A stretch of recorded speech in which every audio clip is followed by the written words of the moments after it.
and the younger Barack Obama. And the third group is the folks that absolutely despise those two. All right. So, so there you go. You can group people between three groups I had thought of. And I'm like, I have not given names for this group. The first group would be the the Tim Cook Apple lovers, right? Second group is those that don't like the Tim Cook Mac Apple company, that likes Barack Obama, likes the younger Barack Obama, likes the Toyota Corolla, the old model. And the third group is the, I wouldn't say Android users, because some of these folks in the second and third group may have used the Steve Jobs era of Apple and MacBook. So that there's three groups. Now, you have to keep in mind that each of these three groups define words differently. I'm like, that doesn't make any sense. Like, you take the SAT and you have all these definitions, right? And let's say you memorize it for the SAT and you end up getting an amazing score, right? Well, guess what? What's the definitions are going to be different from these three groups, right? So now the Large Junkie had a similar system where he grouped between a first type of person who, for the most part, likes to basically grab as much responsibility as possible. The only problem is they always complain they have too much responsibility and work, and they just don't like to share the burden to others. The other group is someone who is very like, pretty much the stereotypical alpha male, I mean, not actually nowadays most people consider them betas anyway. Basically someone who's like power hungry, just stereotypical, you know, jock, or like, basically not a nerd. Now we're talking about like the nerd used in like not like, I made a video on how the word nerd is now basically anyone who's just, knowledgeable about a very specific subject. It doesn't really refer to they can be like really socially like popular and stuff. So I have to clarify that the word nerd is not used in any negative way anymore. So I have to distinguish between multiple definitions of the word nerd. So in that case, but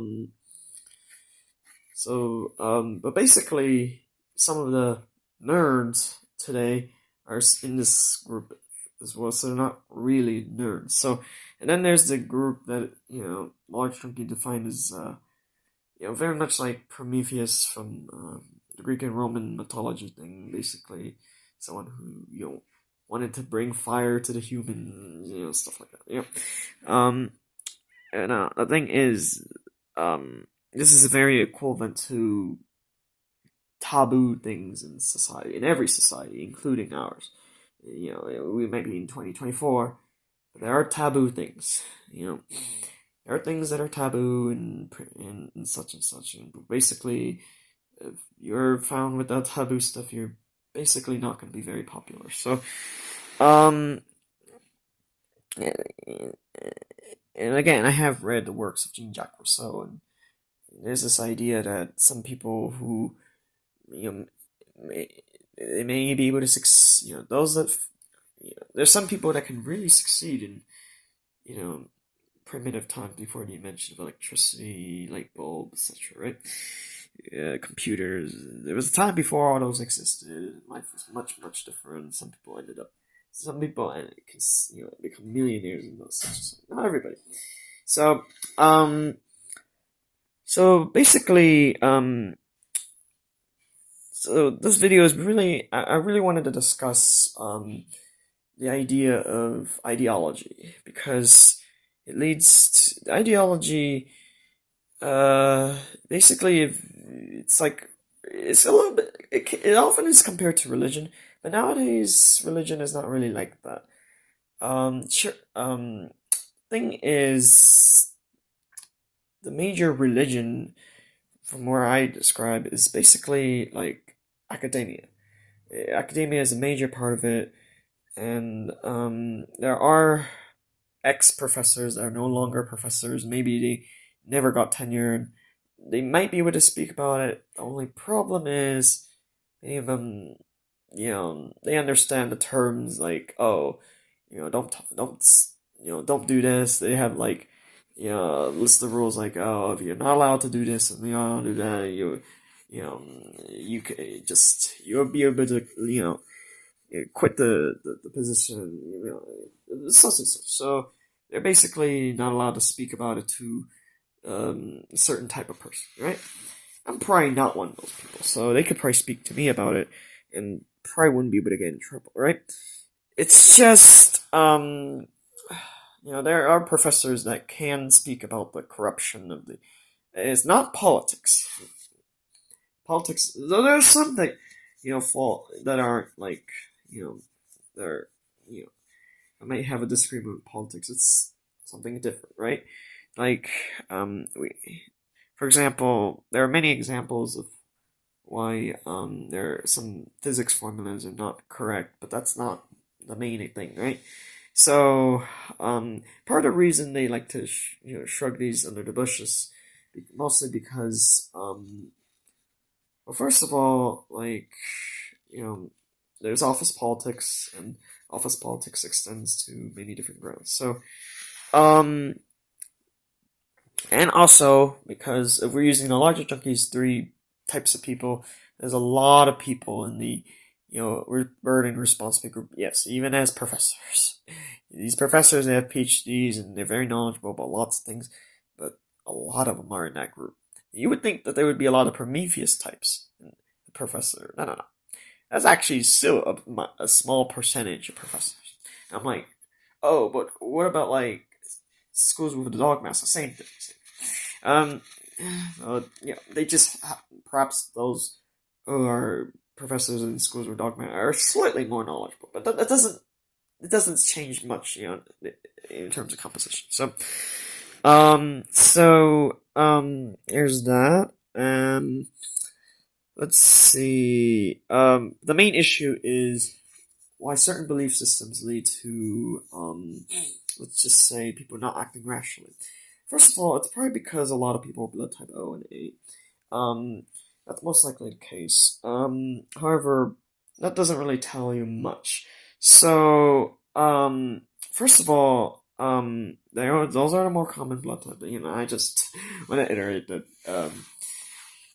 Also, the thing is, why did I mention broccoli? First, and that, car brand is like mostly a used car nowadays. First of all, I had to make a distinction. First of all, Barack Obama is, his politics and such. Well, first of all, someone who likes the type of person that's in prison during that time. Let's just say, politics is one of those things that just, he won a Nobel Peace Prize and such, for his efforts and such. So he's like, his presidency is quite regarded as one of the, a lot of people like, academics like his presidency. They may not like, no, there are, and there's a lot, no, the thing is there's some people on the internet that are very against the Reagan presidency. Even though he basically won landslides in every election he had, right? So there's that. Let's see. What else? Let's see. That's one of the reasons why the United States got rid of,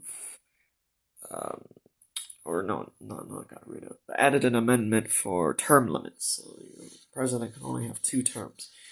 Let's just say that was probably one of the best things that's ever happened in this country, right?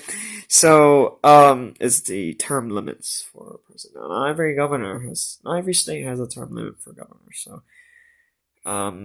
there's that. I just answered a question I had for the longest time. I always wondered. I was dealing with the Seattle Free, and I'm like, wait a minute. Washington State doesn't have term limits for governor. And I just thought of that right now. I'm like, huh, actually, I was like, huh, I kind of, the thing is, I was making videos on the Seattle Freeze, and this is like, I literally just figured out right now that might be the reason why the people have the Seattle Freeze. It's because of the term limits issue. I just thought of that right now, and I'm like, I was actually trying to make a video on, a theory of, like, out of all the ideological battles people have, in history would be his religion, but nowadays it's not really about religion anymore. And nowadays it's just mostly office politics. So I just thought, term limits is such a great idea. I never quite understood, like the United States didn't have term limits prior to after World War II. So just thought, huh. Anyway, now I really can't make a discussion on ideology and stuff like that. Hans Wilhelm did a great job on the video, but I just couldn't really extend the discussion. That's just not my area of expertise at all. Seriously, like, having term limits just makes so much. Now, I realize James has only been governor for 16 years. 13 years, not 16 years. No, it's actually 11 years. Just, 13. No, but he's gonna finish his term by the end of the year, so it's a 12-year governorship. So, um, 12 years is not. It's quite lengthy, even though there have been prime ministers that have been in office for much longer than 12 years, like Vladimir Putin. Though it wasn't consecutive, so he was president some term and prime minister another term. So basically, he was. So let's say, comparing governor to, like, basically a dictator doesn't really, a monarch, it doesn't really. Vladimir Putin, the thing is, he's definitely an ISTJ. So because the type of person he is, and then he's a reincarnation of Julius Caesar. A type of person like that in prison. Yeah, I would say ICJ makes a lot of sense. Yep. If you really took the time to immigrate to Russia and get citizenship there, I'd say that I would say that the beta types definitely want to see Julius Caesar reincarnated, right? So, but to have that type of person, right? I could totally understand. Yeah, the politics on that.